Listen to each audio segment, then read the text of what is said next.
नमस्कार मंडळी, चला तर चाळणीवरती कारलं किसून अजिबात कडू न लागणारी रेसिपी मी तुम्हाला सांगणार आहे। त्यामुळे व्हिडिओ अगदी शेवटपर्यंत बघा। व्हिडिओ जरी आवडला तर व्हिडिओला एक लाईक आणि आपल्या चॅनलला नक्की सबस्क्राइब करा। तर आज आपण इथे मीडियम साईजचे 3 कारले घेतलेले आहे। कारले अगोदरच स्वच्छ धुवून कोरडे करून घेतले। त्यानंतर आपल्याला समोरचा टोक व पाठीमागचा देठ कारल्याचा कट करून घ्यायचा आहे। त्यानंतर कारलं मध्यभागी अशा प्रकारे कट करून घ्यायचं, जेणेकरून आपल्याला ती पुढची प्रोसेस करण्यासाठी सोपं जातं। तर याच पद्धतीने सर्व कारले जे आहेत ना ते आपल्याला कट करून घ्यायचे आहे। तर सेमच पद्धतीने पाठीमागचा देठ व समोरचा टोक आपल्याला काढून घ्यायचा आहे। यामुळे काय होतं तर यामुळे ना देठामध्ये भरपूर प्रमाणात कारलं कडू असतं। त्यामुळे ना देठाचा भाग जरा प्रमाणात तुम्ही कट केला ना तर त्याचा बऱ्यापैकी कडवटपणा कमी होतो। इथे संपूर्ण कारले आपण असे कट करून घेतलेले आहे। आता आणखीनच आपल्या कारल्याचा कडवटपणा कमी होण्यासाठी इथे तुम्हाला आणखीन एक गोष्ट करायची, यामध्ये असणारं बी जे आहे ना ते आपल्याला काढून टाकायचं आहे। तर अशा प्रकारे आपण या कारल्यांमधलं बी काढून घेतोय।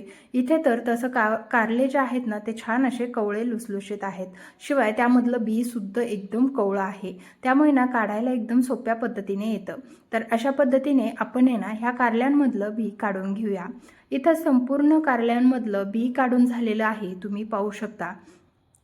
आता पहा, हे कारले आपण पूर्णपणे मोकळे करून घेतले, जेणेकरून यामध्ये अजिबातच बी राहिलेलं नाही। आता जी आलं किसण्याची किसणी असती ना त्या किसणीने आपल्याला हे कारले किसून घ्यायचे आहे। अखंड कारलं तुम्हाला किसून घ्यायचं नाही, जेणेकरून त्यामधल्या बिया जर यामध्ये किसल्या गेल्या किंवा आतला कडवटपणा जास्त प्रमाणात वाढतो। आता ह्या कारल्यांमध्ये भरपूर कमी प्रमाणात कडवटपणा राहिलेला असतो। शिवाय आपण किसून घेतल्यामुळे पुढे जी प्रोसेस करणार आहोत त्या प्रोसेसमुळे कारलं अजिबातच कडू होत नाही। त्यामुळेच आपण अशा पद्धतीने किसून ही रेसिपी बनवत आहोत। तर इथे संपूर्ण कारले किसून झालेले आहेत आणि किस सुद्धा तुम्ही पाहू शकता एकदम सुट्टा झालाय, कुठेही आपल्या कारल्याच्या किसाला पाणी सुटलेलं नाही। तर अशाच प्रकारे आपण संपूर्ण कारले तर किसून घेतले। आता इकडे पॅन गरम व्हायला ठेवलेला आहे।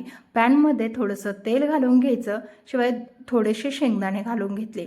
अगदी 4 बोटांवरती बसतील एवढे शेंगदाणे आपल्याला इथे घालून घ्यायचे आहे। आता तुम्ही किती प्रमाणात कारले घेत आहात त्यानुसार तुम्हाला इथे मसाला तयार करून घ्यायचा आहे। तर कारले तेलावरती भाजायचे, कारण ते आतपर्यंत खुसखुशीत भाजले जातात। त्यामुळेच इथे आपण तेलावरती कारले भाजून घेतले।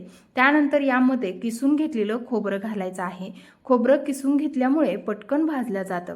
त्यामुळेच अशा पद्धतीने खोबरं शेंगदाणे भाजून घ्यायचे। त्यानंतर आपल्याला यामध्ये आणखीन लसूण आणि हिरवी मिरची देखील भाजून घ्यायची। तर इथे 10-12 लसणाच्या पाकळ्या आणि 3 ते 4 हिरव्या मिरच्या मोडून घेतलेल्या आहे। आता ह्या सुद्धा आपल्याला यामध्ये भाजून घ्यायचं आहे। छान असं यामध्ये तेल आहे ना, त्यामुळे मिरची आणि लसूण सुद्धा छान भाजल्या जातं। भाजून घेतल्यामुळे मिरचीची व लसणाची टेस्ट या वाटणामध्ये छानशी लागते। त्यामुळेच आपल्याला पहा, मिरचीला हलकासा असा रंग येईल ना असं भाजून घ्यायचं आहे। तर इथे पहा, मिरची भाजून झाली, लसूणही भाजून झाला, सगळा मसाला थंड होतोय, तोवर आपल्याला इकडे ना कांदा आणि टोमॅटो कट करून घ्यायचा। तर इथे कांदा आणि टोमॅटो कट करून घेतला, तोपर्यंत आपला इकडे मसाला सुद्धा छान असा थंड झालेला आहे। आता इथे मिक्सरच्या भांड्यामध्ये लगेचच हा मसाला काढून घेऊया। मिक्सरचं भांडं एकदम कोरडं ठेवायचं, मिक्सरच्या भांड्यामध्ये ओलं ठेवायचं नाही किंवा पाणी ठेवायचं नाही। आता हे मिक्सरला जाडसर असं वाटून घेतलं, पाहू शकता, खूप बारीक नाही किंवा खूप जाडसर सुद्धा नाही। ज्या प्रकारे ठेचा बनवतो तशा प्रकारे बनवून घेतलेला आहे। पुन्हा एकदा तोच पॅन गॅसवरती ठेवायचा, त्यावरती 2 चमचे तेल घालून घ्यायचं। त्यामध्ये मोहरी घालायची, मोहरी चांगली तडतडली की जिरे घालायचे। आता दोन्ही छान तडतडलं की यामध्ये चिरून घेतलेला कांदा घालायचा। आता कांदा हलकासा गुलाबी कलरवरती आपल्याला परतवून घ्यायचा आहे। कांदा जसं की तेलामध्ये असा क्रिस्पी झाला ना तोपर्यंत परतवून घ्यायचा।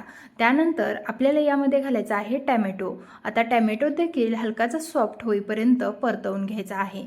ज्या प्रकारे तुम्ही व्हिडिओमध्ये पाहत आहात ना, अशा प्रकारे तुम्ही एकदा नक्की ही कारल्याची नवीन पद्धतीची रेसिपी बनवून पहा, तुम्हाला नक्कीच आवडणार। आता हे कांदा टोमॅटो परतून झाल्यानंतर यामध्ये किसून घेतलेलं कारलं घालून घ्यायचं आहे। आता कारलं देखील आपल्याला ह्या तेलामध्ये छानसं परतवून घ्यायचं आहे। तर इथे आपल्या कारल्याला अजिबातच पाणी सुटलं नाही, शिवाय आपण या कारल्यामधलं एक थेंबभरही पाणी आपण पिळून काढलेलं नाही। जर आपण यामधलं पाणी पिळून काढलं तर त्यामध्ये असणारे जीवनसत्व पूर्ण पूर्णतः निघून जातात. त्यामुळे आपल्याला कारलं कुठेही पिळून घ्यायचं नाही. शिवाय तुम्ही कारलं जर व्यवस्थित धुवून कोरडं करून घेतलं तर कारल्याला पाणीसुद्धा सुटत नाही. आता हे कारल्याचा जो किस आहे ना, तो कांदा आणि टोमॅटो बरोबरच तेलामध्ये चांगला परतवून घ्यायचा आहे.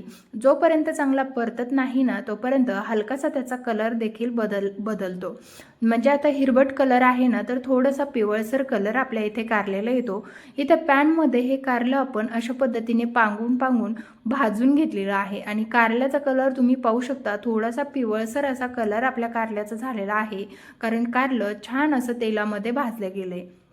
आता इथे कारलं पूर्णपणे भाजले आणि तेल देखील पाहू शकता सुटलेलं आहे. आता इथे घालायची पाव चमचा हळद, थोडासा ओढीनुसार मसाला घालायचा घरातला कुठलाही आणि 1 चमचा गोडा मसाला घालायचा. गोडा मसाल्यामुळेच तुमची ही कारल्याची रेसिपी अजिबातच कडवट लागत नाही. शिवाय आपण छोट्या छोट्या टिप्स देखील तुम्हाला या व्हिडिओमध्ये मी सांगितलेल्या आहेत. त्या फॉलो करून जर तुम्ही ही कारल्याची नवीन पद्धतीची रेसिपी बनवली ना, तर मग तर विषयच नाही, कारलं कडू होण्याचा प्रश्नच येत नाही. तर कारलं तर आपलं तयार झालं की लगेचच यामध्ये तयार करून घेतलेलं वाटण घालून घ्यायचं आहे. वाटण घालून आपल्याला अगदी हलकंसं 1.5 ते 2 मिनिटासाठी हे मंद गॅसवरती परतवून घ्यायचं आहे, कारण आपल्या कारल्यामधलं पाणी तर पूर्णपणे गेलेलं आहे. आता यामध्ये घालायचं आहे चवीनुसार मीठ, कारण आपण वाटण करताना मीठ घातलेलं नाही. मीठ अगदी तुम्ही अगोदर घातलं ना तरी सुद्धा चालेल, पण मिठामुळे ना याला पाणी सुटतं आणि मग कडवटपणा जळण्याऐवजी तसाच राहतो. त्यामुळे ना मीठ थोडंसं लास्टला घालायचं आहे. तर मस्त अशी ही भुर्जी किंवा कारल्याची चटणी, दोन्हीपैकी काहीही नाव दिलं ना तरी अप्रतिम ठरेल. मस्त अशी आपली इथे कारल्याची भुर्जी किंवा चटणी मस्तच तयार झालेली आहे. नवीन पद्धतीने शेअर केली आणि नो फेल्ड 100% गॅरंटेड रेसिपी आहे. अतिशय चविष्ट रेसिपी तयार होते. त्यामुळे तुम्हाला जर रेसिपी आवडली असेल तर व्हिडिओला एक लाईक आणि आपल्या चॅनलला नक्की सबस्क्राईब करा. तसंच तुमच्या मित्रपरिवारासोबत हा व्हिडिओ जास्तीत जास्त शेअर करा. चला तर भेटूया नवीन एका रेसिपीसह. तोपर्यंत धन्यवाद.